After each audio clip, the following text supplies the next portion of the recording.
Bismillahirrahmanirrahim. Assalamualaikum warahmatullahi wabarakatuh. Alhamdulillahirabbil alamin. Wassalatu wassalamu ala asrofil anbiya'i wal mursalin imamil muttaqin sayyidina wa maulana Muhammadin wa ala alihi wa ashabihi ajma'in, amma ba'd.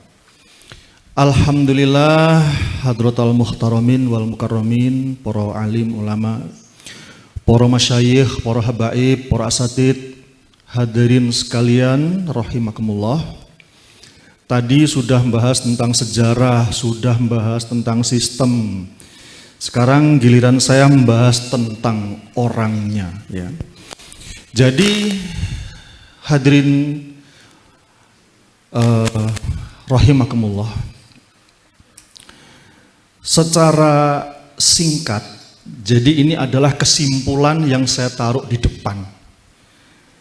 Yaitu apa? Yaitu selama pemimpinnya itu dia ya yang ngopeni masyarakat, ngopeni rakyat, ngopeni umat, itu bukan nabi dan bukan pula khalifah, maka aslinya dia itu adalah pengkhianat.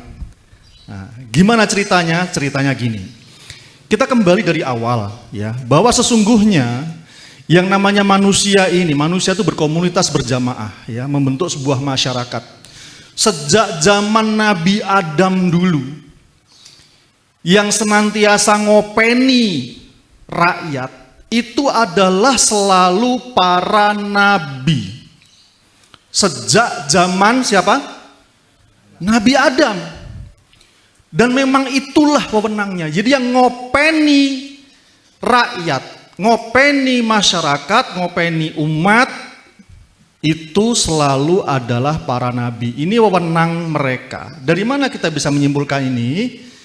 Sederhana, kita ambil saja satu hadis ya, sabda Rasulullah SAW, yang beliau menceritakan bahwa kanat Banu Israel tasusuhumul anbiya.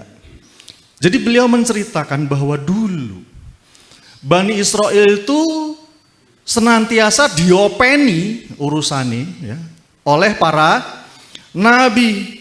Kullama halaka nabiyun khalafahun nabiyun. Setiap kali ada seorang nabi itu wafat, maka akan diganti dengan nabi yang lain. Ada nabi lain yang menggantikannya. Selalu seperti itu. Nah, ini di hadis ini Rasulullah cerita tentang Bani Israel. Tapi sebenarnya lanjutan dari sabda beliau itu menunjukkan bahwa apa? Bahwa setiap kaum, bukan hanya kaum Bani Israel, setiap kaum yang ngopeni itu selalu para nabi. Dari mana? Lanjutannya adalah beliau mengatakan bahwa wa innahu la nabiyya ba'di. Tapi tidak ada nabi setelahku. Padahal kita semua tahu Nabi Muhammad itu nabi untuk khusus Bani Israel, bukan? Bukan. Berarti apa? Beliau itu menjadikan cerita, kisah tentang Bani Israel itu sebagai contoh bahwa sebenarnya semua kaum, semua umat itu akan senantiasa diutus seorang nabi kepada mereka. Betul kan? Ada hadis yang lain yang Rasulullah menceritakan seperti itu. Setiap kaum, tidak ada yang kecuali apa?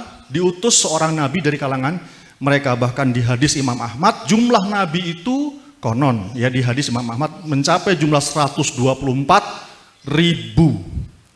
Yang bukan tidak mungkin, ini mungkin ya. Bukan tidak mungkin Siddhartha Gautama itu juga salah satu nabi, bisa jadi. Cuma karena kemudian diselewengkan dulu nabi, kemudian akhirnya dipuja-puja jadi orang suci, bahkan ada yang menuhankan dia mungkin ya. Sebagaimana nasibnya Nabi Isa ya.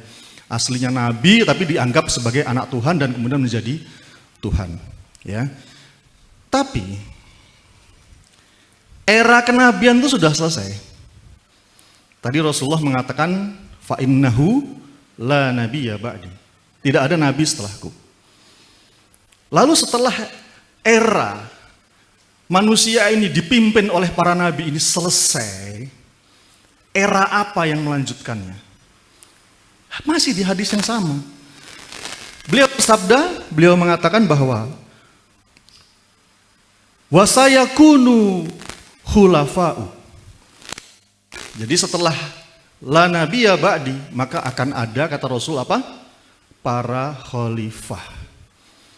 Fayaksurun, dan jumlahnya banyak. Ya.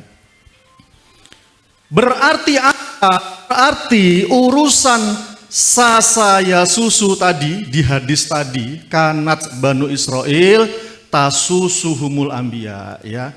Jadi urusan pengopenan atau urusan politik, sasa ya susu, siasatan, siasah. Siasah itu artinya apa? Politik. Cari di kamus politik, bahasa Arabnya apa? Siasah. Dan memaknainya itu ya kembali ke bagaimana Rasulullah memaknai istilah siasah, yaitu apa? Ngopeni urusane rakyat, umat. Itu yang namanya politik. Dan itu adalah wewenang para nabi dan kemudian dilanjutkan oleh para khalifah. Maka dari sisi personnya, kalau dia bukan nabi dan dia juga bukan khalifah, berarti dia adalah pengkhianat. Siapa, Pak? Siapa? Pengkhianat. Karena dia mengambil alih wewenang yang itu bukan wewenang dia. Harusnya bukan dia yang ngopain. Tapi kalau dia kemudian menggunakan membo-membo, eto-etoan, namanya khalifah, tapi yang diterapkan bukan aturan Allah, ya itu sama saja. Karena para nabi dan para khalifah itu yang mereka terapkan adalah aturan Allah. Maka kalau sudahlah mereka tidak menyebut sebagai khalifah, sudah seperti itu masih aturan yang diterapkan bukan aturan Allah, berarti ini adalah khianat kuadrat atau murokab, ya, pengkhianat lapis-lapis. Dan itulah mereka itu.